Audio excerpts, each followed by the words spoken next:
Thank you for joining us and welcome to today's session on post-accident product assurance. For those of you who don't know me, I'm Eric Johnson, an engineer with the Recreational Boating Product Assurance Branch in the Coast Guard's Office of Auxiliary and Boating Safety. I'm responsible for ensuring that the recreational boats sold in the United States comply with all applicable Coast Guard safety requirements and do not contain any substantial risk defects. Today we'll be hearing about how the Coast Guard deals with varying situations by reviewing some case studies. We'll go over inspections and boat testing by myself, accident reports. We'll give a case study from Brian Goodwin with the American Boat and Yacht Council. Consumer defect reports will be done by Kevin Ferry of our office. And I will also go over some accident trends that we've gone through. To begin with, I'll start with a little background on the Product Assurance Branch and how it operates. The Office of Boating Safety was established and was given the task of developing a comprehensive set of regulations and safety standards under the authority of the Federal Boat Safety Act of 1971. The Act, now recodified as part of Title 46 of the United States Code, differs from earlier federal boating acts, specifically the Motorboat Act of 1940 and the Federal Boating Act of 1958, because it gave the Coast Guard the authority to establish comprehensive boating safety programs, authorized the establishment of national construction and performance standards for boats and associated equipment, and created more flexible regulatory authority concerning the use of boats and associated equipment. The recreational boat manufacturing industry operates on a self-certification system.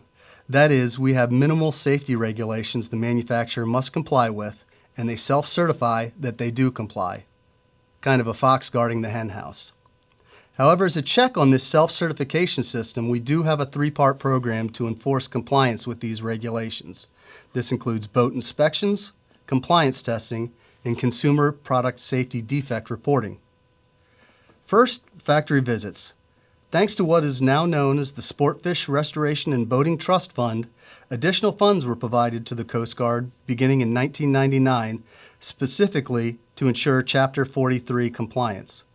With those funds, we were able to create an inspection program using contractor personnel. Compliance associates working under a Coast Guard contract have been conducting recreational boating factory visits. The purpose of a factory visit is to emphasize the need to comply with federal safety standards and regulations, to ensure each manufacturer understands the regulations, and to assist manufacturers in certifying compliance with the regulations. The inspectors perform between 500 and 700 boat inspections on average per year, resulting in minor noncompliances with the regulations, which require correction of all future production of boats produced and by cited manufacturers, and major noncompliances with the regulations, which require recall actions by the cited manufacturers. To a lesser extent, this is also conducted at dealerships and at boat shows. However, in order to not interfere with the conduct of these businesses, a full boat inspection is not possible outside of the factory. Next is compliance testing. A second means we use for detecting violations of boating safety regulations is the purchase of boats on the open market and having them tested by independent testing laboratories under contract to the United States Coast Guard. This method is particularly appropriate for determining compliance with safe loading, flotation, capacity, and maximum power regulations, wherein the boat must be immersed in a tank of water. Of the 35 boats per year we test, typically we see approximately 65% of them fail. Boats are selected for testing on the basis of suspected irregularities, so this 65% does not imply that 65% of boats on the market would fail, only that through the inspection process we are able to accurately determine with a high level of confidence boats we think will fail. The third source of reports of violations of boating safety regulations is the manufacturers and boat builder who have produced non-conforming products. Manufacturers are usually not aware that they have failed to comply with a given regulation. However, when they do discover such a violation, or if they discover a defect which they believe creates a substantial risk of personal injury to the public, they are required to report it in order to reduce the possible penalty and to place themselves in a better position to defend against civil liability that might arise from the violation. Again, while we have the authority to compel a manufacturer to conduct a defect notification, manufacturers typically start the majority of the recall campaigns voluntarily. Not surprisingly, a fourth means of detecting violations on the part of one manufacturer are reports from competitors. Manufacturers who are posting legal weight capacities on their boats are naturally quite perturbed when they discover that a competitor is apparently unlawfully posting higher weight capacities on their comparable boat. Finally, the last way we address these issues is through consumer complaints. While the majority of the consumer complaints we receive do not involve failure to comply with an applicable Coast Guard safety standard or defect that creates a substantial risk of personal injury to public health, each complaint is investigated on a case-by-case basis. Many consumers report problems that are better suited for remedy under their manufacturer's warranties. One of the problems in developing safety standards is finding statistics to justify them. Current regulations require the operator of any vessel numbered or used for recreational purposes to file a boating accident report. Many more accidents are not reported because boaters may be unaware of the law and difficulty in enforcing the law. We believe only a small fraction of all the non-fatal boating accidents occurring in the United States are reported to the Coast Guard, state or local law enforcement agencies. As a result, we regularly search the web for reportable boating accidents, for accidents that may have been caused by a substantial risk defect or failure to comply with the Coast Guard safety standards. We have accident investigation experts we can dispatch to the scene to assist in federal and state accident investigations. Members of the division actively participate in national technical committees and societies such as the American Boat and Yacht Council, NFPA, SAE International, ISO, UL, and the National Association of State Boating Law Administrators for the purpose of developing industry standards for adoption in lieu of development of detailed Coast Guard regulations. The Coast Guard safety standards are minimum standards because they must be based upon demonstrated need. However, the majority of boats manufactured or imported into the United States are built to comply with more stringent voluntary standards.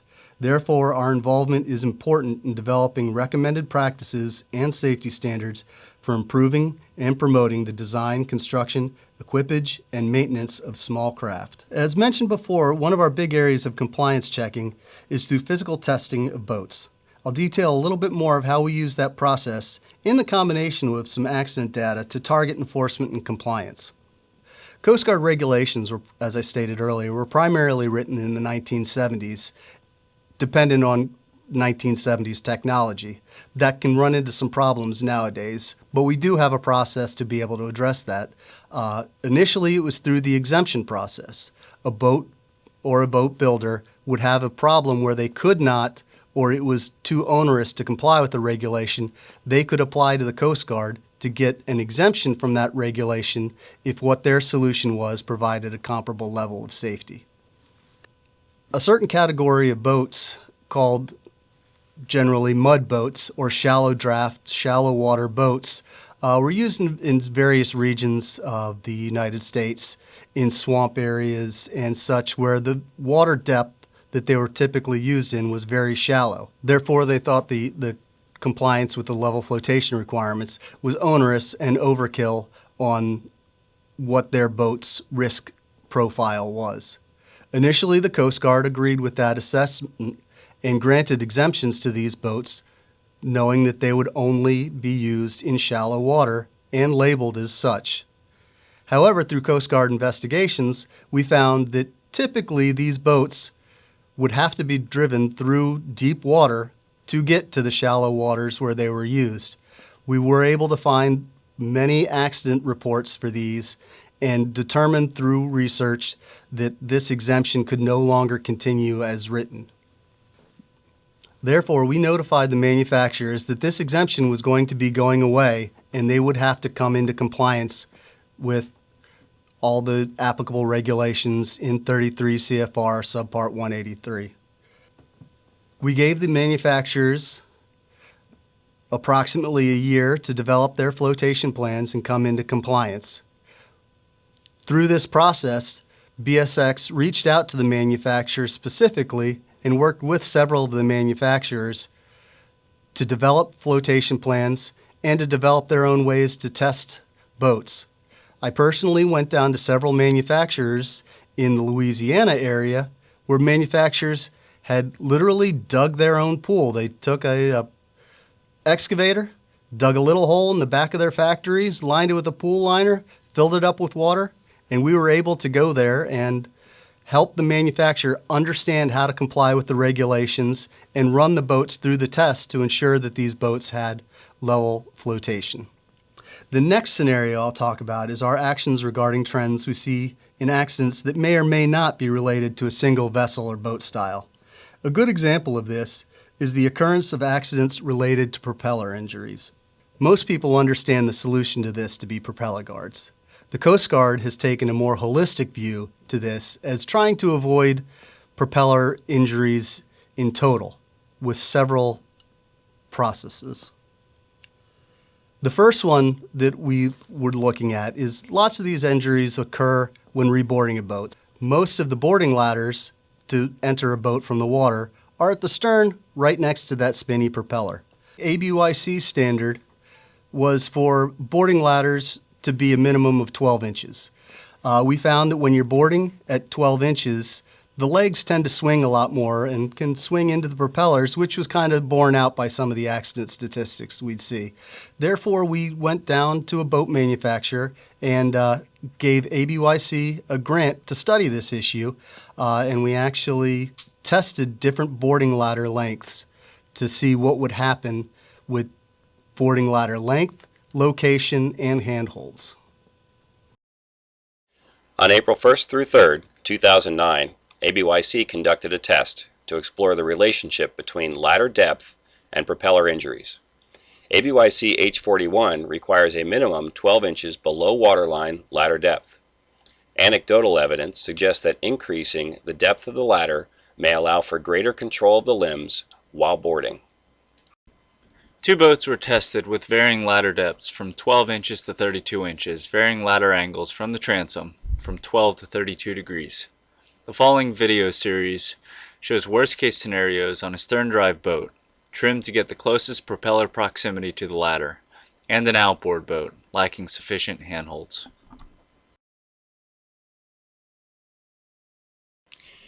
In this first series of clips, we demonstrate the difference between a 12-inch and a 22-inch ladder depth under varying conditions. It's evident during this boarding that with the 12-inch ladder, there's significant difficulty, coupled with a lack of control, resulting in flailing limbs approaching the propeller.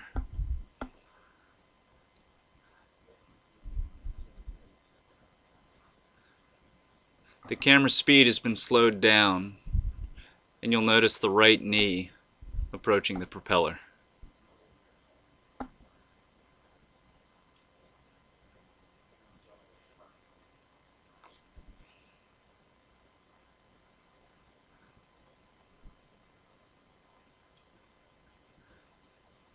It's seen that with the 12-inch ladder, the lower center of gravity plays a significant role in the difficulty in boarding the ladder.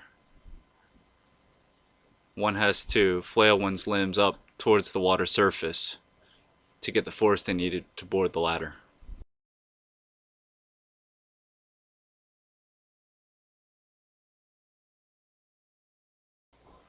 Here's another view from under the boat, showing the proximity of propeller blade tip to the bottom rung of the 12-inch ladder.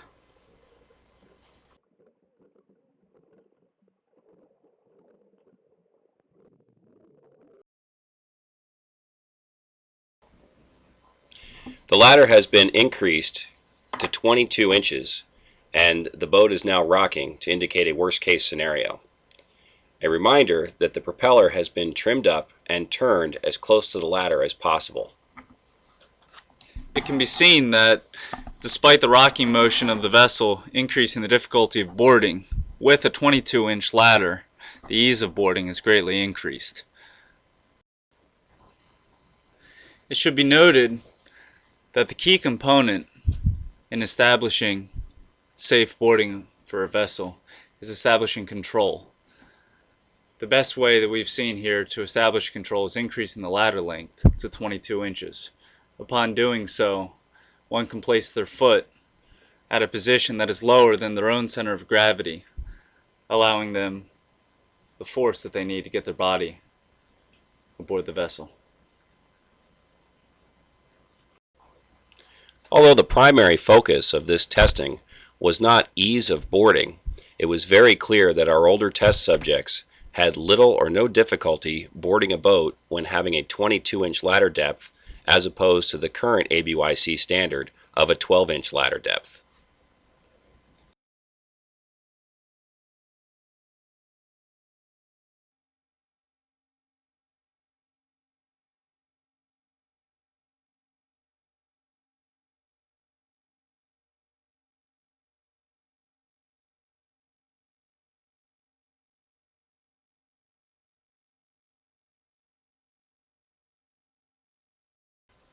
During the testing, it was very clear that there are definitely two transitions when boarding a boat, one from the water to the ladder, and the second from the ladder to the boat.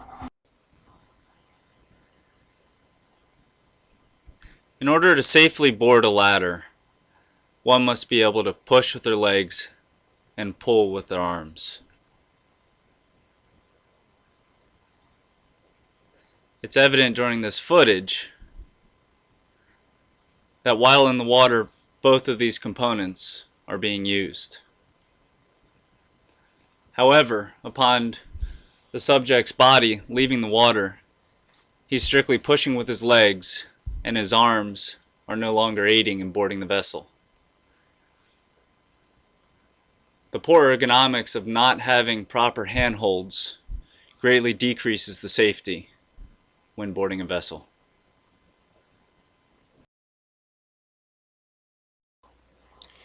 These last two subjects introduce a demographic that we hypothesized would have no issue with any ladder, depth, type, or style. This test subject displays the ease of boarding while in the water. However, upon exiting the water, it's also evident the great deal of strength that's required to transition from ladder to vessel. It can be seen there in her forearm that she's exhibiting great strength. This last boarder exemplifies that while boarding the vessel it's easy while in the water. However, without a proper ABYC standard handhold in an ergonomically sound location, the difficulty experienced while boarding necessitates a leg kick near the vicinity of the propeller to transition from ladder to boat.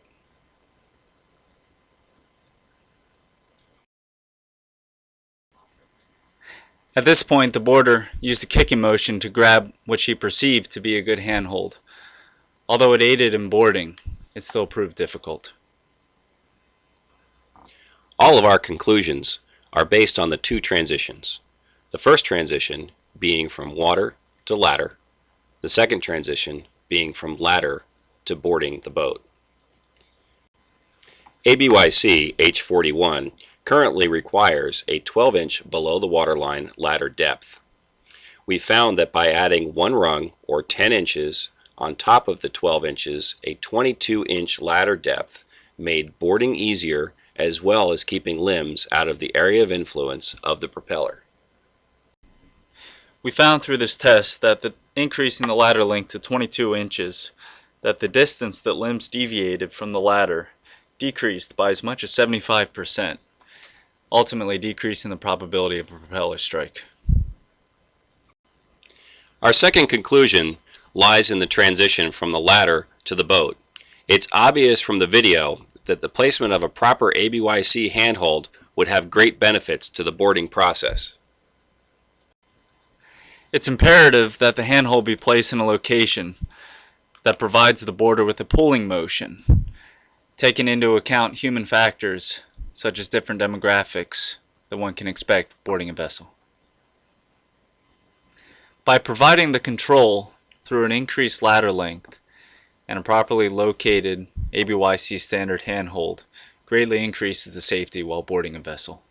Our original intent was to determine that if an increase in the depth of the ladder below the waterline to more than 12 inches would help decrease the possibility of limbs coming in contact with the propeller while reboarding, thereby reducing the possibility of propeller strike.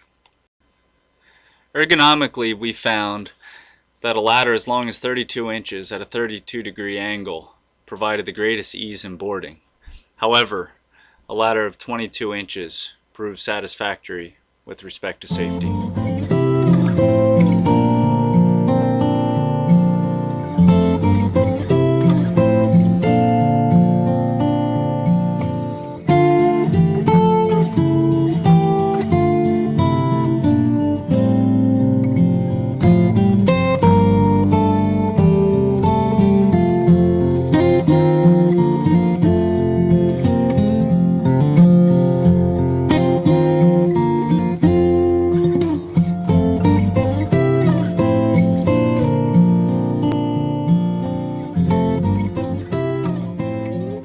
As a result of that study, ABYC incorporated a 22-inch minimum ladder length into their H41 standard, and the National Marine Manufacturer Association has incorporated that ABYC standard into their boat compliance certification. The next area we looked at is when the boat operator becomes displaced from the helm. When the boat operator becomes displaced from the helm, this is when you can get the situations called the circle of death, where the boat will spin around and potentially striking the person in the water with the boat or the propeller.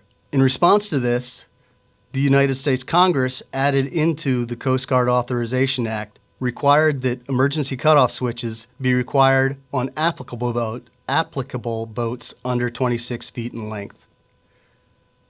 Several years after that, the United States Congress also added the mandatory wear of these cutoff switches if the boat is so equipped.